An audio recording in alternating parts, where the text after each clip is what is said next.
السلام عليكم. عمرك جربت تشرب اسبريسو مسكر او محلي من غير ما تحط عليه اي سكر، او كريمي من غير ما تحط عليه اي كريمه؟ النهارده هنعمل قهوه بتكنيك مختلف خالص، قهوه بغاز النيتروجين، وكمان هقولك على الفوائد بتاعتها وليه غاز النيتروجين بالذات. اتفرج على الفيديو للاخر وما تنساش قبل ما نبدا تعمل سبسكرايب ولايك عشان يوصلك كل حاجه عن القهوه. انا اماني ادم ودي قناه قراءه الفنجان.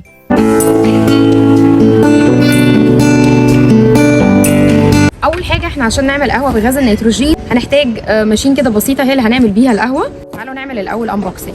دي نايترو كوفي مش حاجه جديده، هي اول حد اخترعها كان باريستا بيجرب كده غازات في القهوه، كان في شركه اسمها كوفي كافيه كانت في تكساس. هنفتح الحاجه مع بعض ونشوف ديت اهي معاها كده علبه فيها المفروض الحاجات، يعني المفروض انها هتركب هنا. ومعانا ده جار المفروض ان بيتعمل فيه الكولد برو. نشوف ازاي نحضر مع بعض قهوه بغاز النيتروجين وايه الفرق اللي بينها وبين الاسبريسو العادي اللي احنا بنشربه.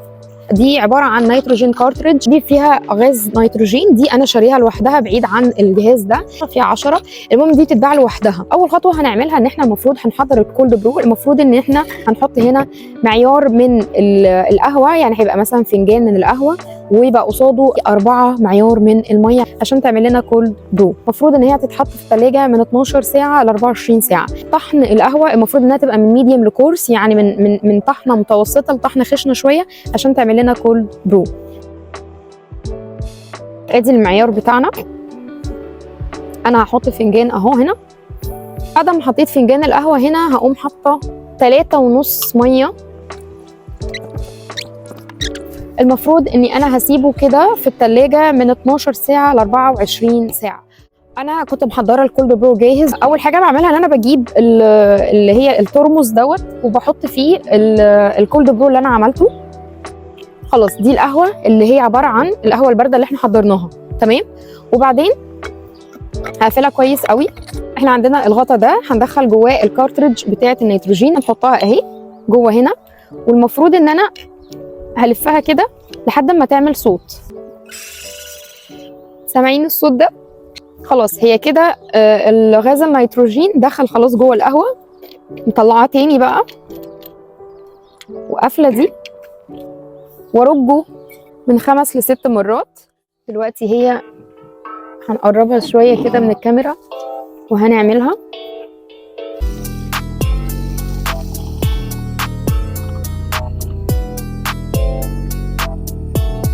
المنظر طبعا شايفينه عامل ازاي، يعني انا بجد عايزه ادوق. شايفين الفوم شكله عامل ازاي؟ هيبتدي بقى يفصل لحد ما يعمل طبقه الكريمه فوق زي ما احنا شايفين الاسبريسو بيكون تحت.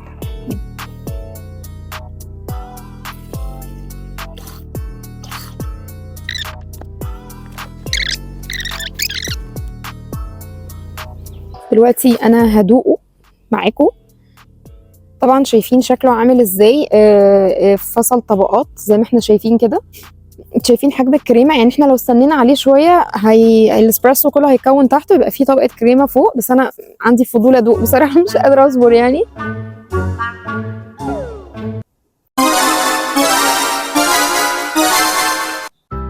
تحفه، اختراع يا كوتش. بجد كريمه يا جماعه، والله كريمه حلو جدا بصراحه عشان خليني يعني صريحه معاكم. بصراحه قبل ما اعمل الفيديو كنت حاسه انه الاسبريسو مش هيبقى مسكر قوي، يعني هو موجود بره، بس انا قصدت ان انا اول مره ادوقه يكون وانا بعمله. ما حبيتش ان انا ادوقه لاول مره، كنت حاسه انه هيبقى عادي يعني كريمه. بس فعلا غاز النيتروجين ليه مفعول سحر، يعني طعمه حلو جدا، طعمه كريمي، طعمه مسكر فعلا. التكستشر بتاعه مخملي كده وحريري وطعمه ناعم، يعني حلو قوي، مفيهوش مراره، يعني المراره راحت. طعمه حلو قوي يا جماعه والله بجد، مفيهوش اي مراره. انا مش عارفه غاز النيتروجين ده لو اتحط على مشروبات تانية هيحولها للكريمه كده ولا يعني لا. حلو.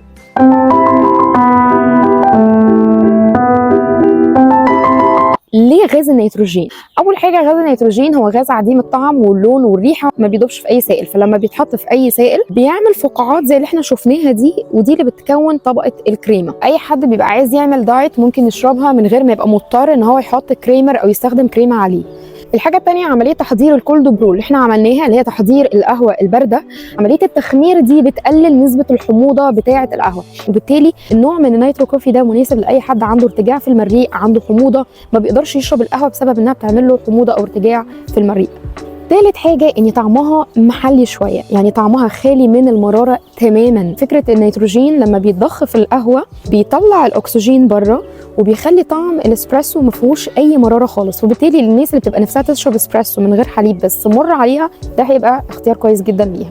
الحاجة التانية الناس اللي عندها سكر، انا مش مضطرة ان انا احط سكر لان طعمه محلي شوية، مش مسكر قوي بس محلي شوية، يسيب اقدر استخدمه لاي حد عنده سكر او ما يقدرش ياخد حاجة عليها سكر. رابع حاجة بقى ان نسبة الكافيين عالية، لان انا واخدة الشوب كله، واخداه كله قهوة. اي كولد برو او اي قهوة باردة او متلجة بشربها بره بيبقى جزء صغير منها اللي محطوط فيها قهوة حقيقية، والباقي كله بيبقى تلج واضافات تانية. وعاده النيترو كوفي بتتعمل بدارك روست. اشمعنى دارك روست؟ لان دارك روست بيبقى ريتش بالنكهه، بتبقى النكهه فيه غنيه، وبيبقى القوام بتاعه سميك شويه، فتقدر تستطعم طعم الاسبريسو بشكل كويس جدا. وقلت في فيديوهات قبل كده الفرق بين الدارك روست والميديوم ولايت روست، هسيب لكم هنا لينك الفيديو اللي انا اتكلمت فيه على الفروقات دي، اتفرجوا عليه عشان تعرفوا الفرق ما بينهم.